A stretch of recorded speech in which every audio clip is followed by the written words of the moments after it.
बोलो विष्णु भगवान की जय। मोक्ष एकादशी व्रत कथा, महत्व और व्रत विधि।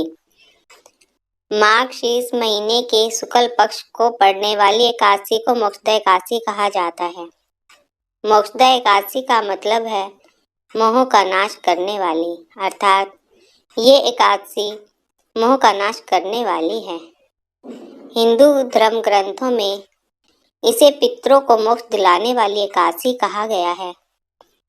ऐसा माना जाता है कि मोक्षदा एकादशी के दिन व्रत करने से व्रतियों के सभी पापों का नाश होता है और उनकी मनोकामना की पूर्ति होती है। यह सारी प्रकार के भोग दिलाने में उत्तम मानी गई है। इस दिन गीता जयंती भी मनाई जाती है, क्योंकि इस एकादशी के दिन भगवान श्री कृष्ण ने कुरुक्षेत्र की रणभूमि में अर्जुन को गीता का ज्ञान दिया था। इसकी व्रत कथा इस प्रकार है। प्राचीन काल में चंपक नगर नाम का एक राजा था, जिसमें एक विखानस नाम का राजा राज करता था। विखानस के राज्य में चारों वेदों के ज्ञाता ब्राह्मण रहते थे। राजा विखानस को अपना राज्य बहुत प्रिय था। वह अपनी प्रजा का संतान की तरह पालन करते थे। एक दिन राजा को बहुत बुरा सपना आया।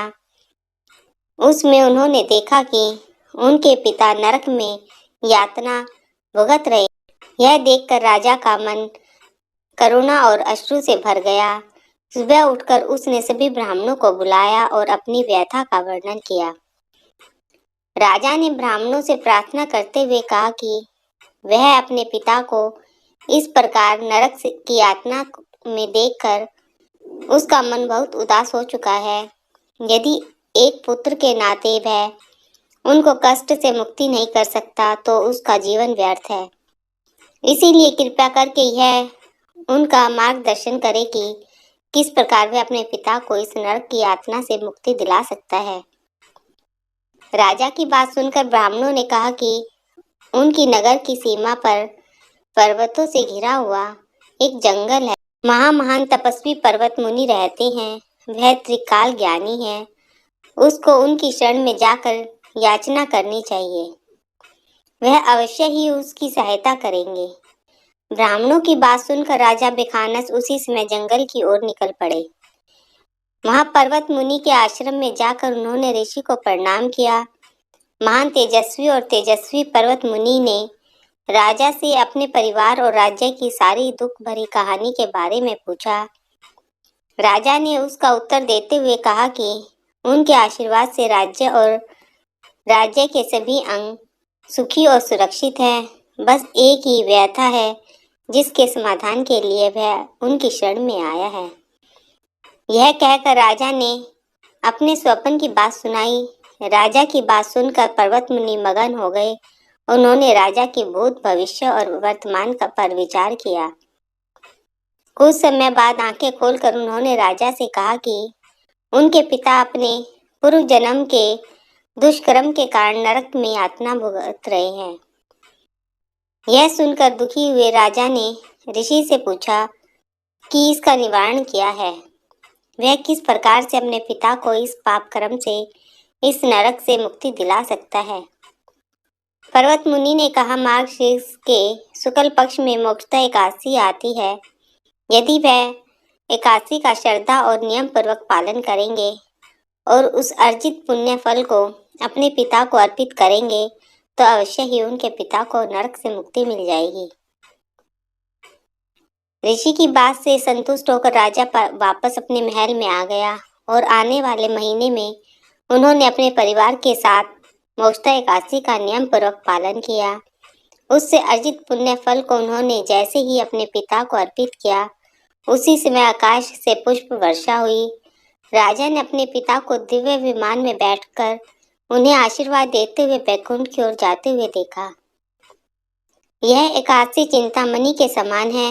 इसीलिए जो भी व्यक्ति इस एकादशी का नियम पूर्वक और श्रद्धा पूर्वक पालन करता है, उसके पितृ यदि नरक में भी हैं तो भी उनका उद्धार हो जाता है और उस व्यक्ति आध्यात्मिक लोक की प्राप्ति होती है। बोलो कृष्ण भगवान की जय। मोक्षदा एकादशी का महत्व। धार्मिक मान्यताओं के अनुसार मोक्षदा एकादशी बहुत फलदायी होती है। माना जाता है कि जो लोग पूरे विधि विधान से पूजा अर्चना और उपवास करते हैं उन्हें मोक्ष की प्राप्ति होती है। इस व्रत को करने से भगवान विष्णु जी और लक्ष्मी जी की कृपा बनी रहती है। इस व्रत के प्रभाव से मनुष्य के पूर्वजों को मोक्ष की प्राप्ति होती है और उन्हें कर्मों के बंधन से मुक्ति मिलती है। मोक्षदा एकादशी के दिन भगवान श्री कृष्ण कुरुक्षेत्र में अर्जुन को गीता का ज्ञान दिया था। इस दिन गीता जयंती मनाई जाती है। मोक्षदा एकादशी के दिन मानवता को नई दिशा देने वाली गीता का उपदेश हुआ था। श्रीमद् भागवत गीता एक महान ग्रंथ है। भगवत गीता को पढ़ने से अज्ञानता दूर होती है। मनुष्य का मन आत्मज्ञान की ओर बढ़ता है। इसके पठन पाठन और श्रवण करने से जीवन को एक नई प्रेरणा मिलती है। बोलो कृष्ण भगवान की जय। मोक्षदा एकादशी कब है? इस साल मोक्षदा एकादशी का व्रत 22 और 23 दिसंबर 2 दिन रखा जाएगा। 22 दिसंबर को गृहस्थ जन व्रत रखेंगे और 23 दिसंबर को वैष्णव जन व्रत रखेंगे। 22 दिसंबर को एकादशी व्रत रखने वाले लोगों के लिए पारण समय 23 दिसंबर की दोपहर 1:22 से 3:26 तक का समय है और 23 दिसंबर को एकादशी व्रत रखने वाले जातकों के लिए पारण का समय 24 दिसंबर की सुबह 7:11 से 9:15 तक का समय रहेगा। मोक्षदा एकादशी व्रत विधि। मोक्षदा एकादशी के दिन सूर्योदय से पहले उठकर स्नान आदि से निवृत्त होकर व्रत का संकल्प लिया जाता है और भगवान श्री दामोदर का पूजन किया जाता है। पूजा में घी के दिए का प्रयोग और दिए में थोड़ा सा खड़ा धनिया डाला जाता है। तुलसी की मंजरी दामोदर को अर्पित की जाती है। मिष्ठान और फलों का भोग लगाया जाता है। मोक्षदा एकादशी व्रत की कथा सुनी जाती है और रात में जागरण करते हुए भगवान का संकीर्तन किया जाता है। इस दिन गीता के 11वां पाठ अध्याय अवश्य करना चाहिए। चंदन की माला से श्री कृष्ण दामोदराय नमः मंत्र का जाप किया जाता है। मोक्षदा एकादशी के अगले दिन पूजा पाठ करने के बाद गरीबों को दान दक्षिणा भी दी जाती है। पूजा पाठ और दान दक्षिणा के बाद व्रत खोला जाता है और भोजन ग्रहण किया जाता है। बोलो विष्णु भगवान की जय। लक्ष्मी नारायण भगवान की जय। श्रीमन नारायण नारायण नारायण भजमन नारायण नारायण नारायण।